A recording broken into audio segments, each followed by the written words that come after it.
Okay, how about a quick video on the ornamental pear tree and why some states are now banning it and calling it invasive. So this tree came to the United States roughly early 1900s, and it was actually sterile when it came here.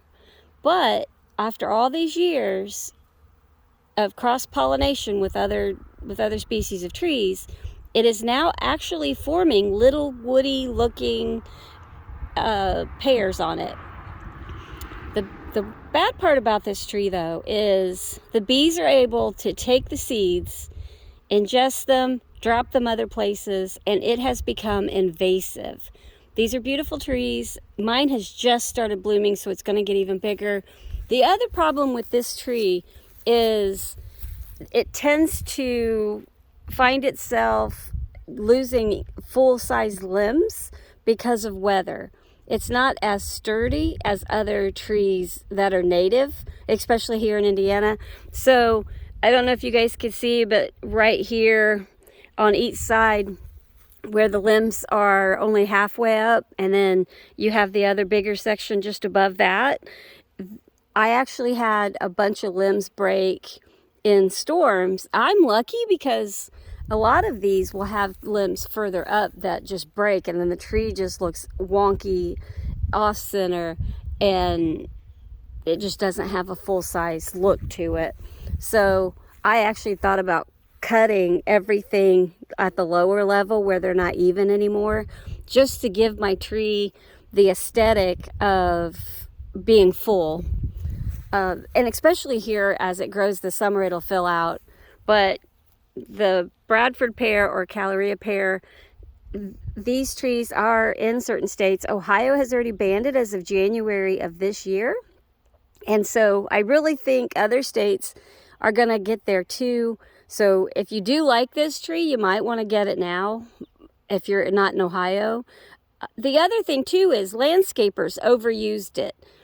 And so now there are communities like Hamilton, Ohio, that find themselves doing a 20, 15, 10 rule, or a 15, 10, and 5 rule. And what I mean by that is landscapers can now say, the town can now say, if you're putting in a new subdivision, you can use, say, 15% of one type of tree, 10% of another, and 5% of another.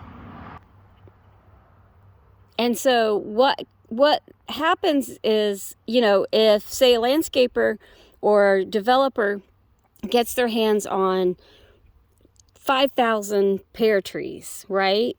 But then a storm comes through and takes down 4,000 trees in that whole brand new development 15 years from now all of a sudden the development doesn't look as nice and as put together as it could have or should have. And then the aesthetic, it loses its aesthetic. It loses its prettiness. And so now communities are going, okay, if we spread it out and make sure that there's not one specific tree, then it'll look nicer and the area will just be better off. And so that is part of it too. The good part about that limiting rule that some communities are now doing is too, that if you get, say, emerald ash borer and all you had was ash trees, now you have a whole community without almost any trees.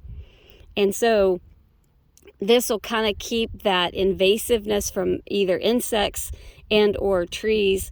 Now, if you're on the plot of the land and a bird seeds one, I think you'll be okay. I just think in Ohio you can't purchase and plant on purpose. They're not making you, like if I had this tree, I don't live in Ohio, but if I had this tree in Ohio, they wouldn't make me come and cut it down. But they're not going to allow you to purchase them in the state at all, anywhere from now on. And so, I am not a resident of Indiana, or of Ohio, excuse me, but what I'll do is try to look at native trees now, because this was technically not native to the United States. It was brought here. And so you want to look at your maples, some of your oaks, like your pin oaks, things like that. And you want to try to plant things.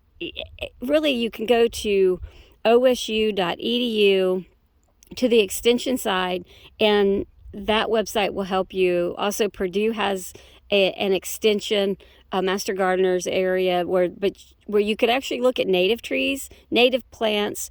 If you want to do gardening, there are so many different. So if you just type in whatever state you're in .edu, you'll get the best information, because you could go to Google, you could go to Yahoo, you could go to Bing, whatever your search engine is. You could put in the same thing 10 times and get 10 different questions and answers. So, don't be afraid to go to like ohiostateuniversity.edu or purdueuniversity.edu and find, what is native to our area.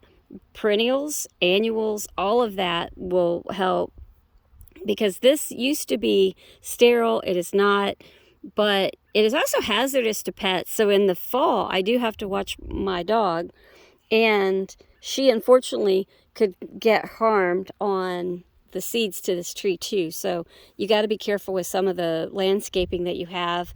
You'll have to ask yourself, especially if you have a pup, she's almost 8 years old.